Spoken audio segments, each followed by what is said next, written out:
దేశంలో ఎక్కువ రాష్ట్రాల్లో సంక్షేమ పథకాల పేరుతో జనాన్ని ప్రలోభ పెడుతున్నారని మండిపడ్డారు లోక్సత్తా అధినేత జయప్రకాష్ నారాయణ. సూర్యాజ ఉద్యమంలో భాగంగా గుంటూరులో రౌండ్ టేబుల్ సమావేశం నిర్వహించారు. ఓటు బ్యాంక్ రాజకీయాల కోసం సంక్షేమ పథకాలను పావులుగా వాడుకుంటున్నారని ధ్వజమెత్తారు జేపీ.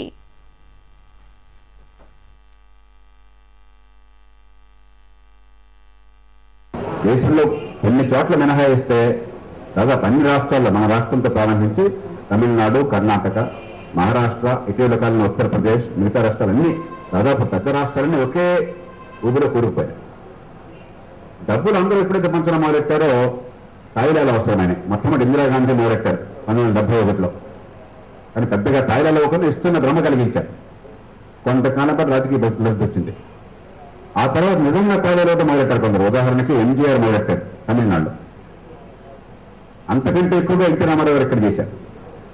వాళ్ళు పరిమితంగా తాయిలాలు ఇస్తే ఇటీవల కాలంలో రాజశేఖర రెడ్డి గారు ఇక తాయిలాలు అంటే ఏమిటో ఒక పీక్ చూపెట్టేశారు. ఇంకా ఎవరో దాన్ని ఇంకొకళ్ళు దాన్ని నభూతో నా భవిష్యత్తు స్థాయిలో ఇక ఇంతకంటే తాయిలాలు సాధ్యమైన స్థితికి ఆయన తీసుకెళ్ళాడు.